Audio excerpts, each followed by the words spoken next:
ষষ্ঠ উপজেলা পরিষদ নির্বাচনে আচরণবিধি প্রতিপালন সংক্রান্ত সভা চাঁদপুর জেলা প্রশাসক কার্যালয়ে অনুষ্ঠিত হয়েছে। আগামী 21 মে অনুষ্ঠিত দ্বিতীয় ধাপের নির্বাচনে চাঁদপুর সদর, হাজীগঞ্জ ও শাহরাস্তিতে নির্বাচনে প্রতিদ্বন্দ্বী প্রার্থীদের নিয়ে এই অবহিতকরণ সভা অনুষ্ঠিত হয়। সভায় সভাপতিত্ব করেন জেলা প্রশাসক কামরুল হাসান। এছাড়াও সভায় বক্তব্য রাখেন police super Mohammad Saiful Islam, returning কর্মকর্তা বশির আহমেদ, জেলা নির্বাচন কর্মকর্তা তোফায়েল আহমেদ সহ আরও অনেকে। আপনারা খেয়াল করেছেন যে এবার নির্বাচনের প্রচারে পোস্টার যেটি ব্যবহার করার কথা বলা আছে, সেখানে বলা আছে যে পিভিসি পোস্টার করা যাবে না, পোস্টার ল্যামিনেশন করা যাবে না। এই যে ধরনের সামান্য বৃষ্টির আপনাদের সবার পোস্টার কিন্তু ছিঁড়ে পড়ে গেছে। আপনি বের হলে দেখবেন যে কারো পোস্টার কিন্তু নাই, তার মানে কি আবার কিন্তু পোস্টার লাগাইতে হবে। এই জন্য হচ্ছে যে আমাদের কিন্তু এখন মানে সিস্টেমটা আস্তে আস্তে এমন হবে যে আমাদের সবাইকে মিলে একটা প্ল্যাটফর্মে কিন্তু আসতে হবে। আমি বললাম না যে ভোট না দিলে জরিমানা হবে, এরকম একটা সময় আসবে যখন মানুষ খবরই রাখবে না যে কে নির্বাচিত হচ্ছে, যে আমি এত ব্যস্ত, এই নির্বাচিত কে হচ্ছে, কে ভোটে দাঁড়াইছে, এগুলো খবর রাখার সময় আমার খুব কম। এরকম একটা সময় কিন্তু আমাদের আসবে।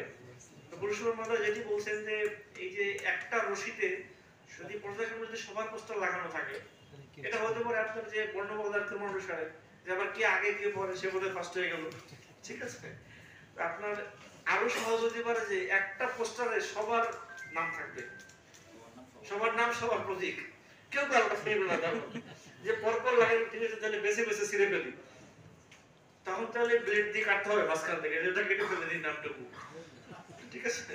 তারপর ধরেন যে একটা পর্যায়ে কিন্তু এরকম হবে, এই সংসদ নির্বাচন যেটা শেষ হলো, আমরা কিন্তু রিকমেন্ডেশন পাঠিয়েছি যে আপনার এই যে আরপিও যেটা একটা জনসভায় পরিণত হয়েছে, সুতরাং আপনারা আপনাদের যে বক্তব্যের সময় এই ব্যাপারে একটু, আমি বলছিলাম প্রমাণ লাগবে, প্রমাণ কিন্তু আপনারা নিজেরাই তৈরি করেন মাঝে মাঝে। অনেক সময় এই যে প্রচারণায় গিয়ে হুমকি দেন, ওটা রেকর্ড থাকে, ঠিক আছে, এগুলো প্রমাণ থাকে, এগুলো করবেন না। আর একটা জিনিস যেটা একটু একদম আমি আমার বক্তব্যের সময় বলবো, সেটা হচ্ছে যে এখানেই বলে দিলি 5 জনের বেশি হলে কিন্তু এটা অবৈধ জনতা হয়ে যাবে, ঠিক আছে।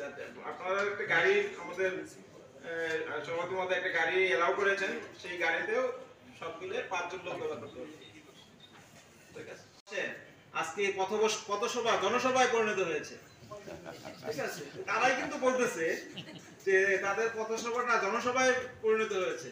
সুতরাং এই আপনারা যারা এখানে তো প্রার্থী আছেন, সুতরাং এটা কিন্তু আপনারাই স্বীকৃতি দিচ্ছেন যে জনসভা হয়ে গেছে। এই পুরো আচরণ বিধিতে জনসভার কথা বলা হয়নি, আসলে জনসংযোগ একটি বিষয়, সেখানে হচ্ছে 5 জন, যেটি নির্বাচন অফিসার মহোদয় বললেন, আর দুটো হচ্ছে পথসভা এবং ঘরোয়া সভা।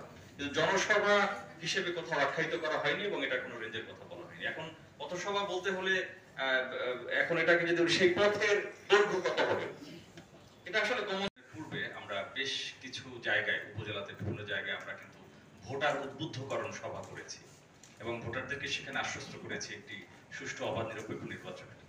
সেটি জাতীয় নির্বাচনে করা হয়েছিল, এবারেও মাননীয় নির্বাচন কমিশন থেকে নির্দেশনা দেওয়া হয়েছে, আমরা ভোটারদেরকে নিয়ে উদ্বুদ্ধকরণ সভার আমরা ব্যবস্থা নেব এবং আমরা শতভাগ আপনাকে নিশ্চয়তা দিতে চাই যে একটি অবাধ সুষ্ঠু নিরপেক্ষ নির্বাচন অনুষ্ঠানের জন্য আইন বিধি অনুযায়ী যে বিষয়গুলো করা দরকার আমরা নিশ্চয়ই সেটি করব।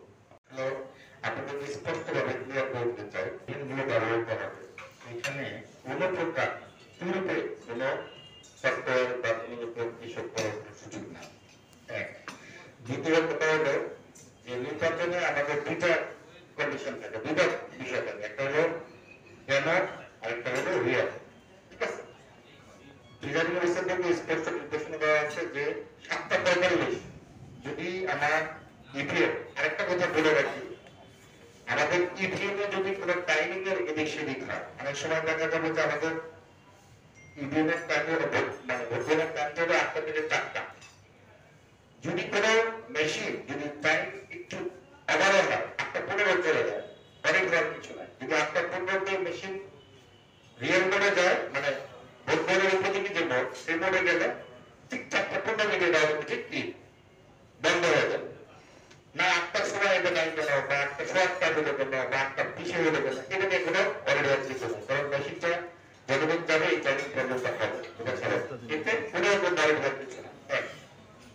7:45 পর্যন্ত আপনার প্রিজাইডিং অফিসার যেন এজেন্টরা যদি 7:45 আগে প্রত্যেক এজেন্ট আসে, তাহলে প্রিজাইডিং অফিসার ইচ্ছা করলে ব্যবহার করতে পারবেন মেশিনটা চালু হলে ব্যবহার করতে রেখেছি রাখতে চাই যে নির্বাচনটি সম্পূর্ণ সুষ্ঠু হবে, কিন্তু এরপরও আমরা অনেক ক্ষেত্রে অনেক অভিযোগের আমরা ইতিমধ্যে অনেক কিছু আমরা লক্ষ্য করছি, কিন্তু আসলে আমরা প্রমাণের অভাবে অনেক অভিযোগ আপনাদের কাছে দিতে পারছি না, কিন্তু বাস্তবে ওই বিষয়গুলি হচ্ছে।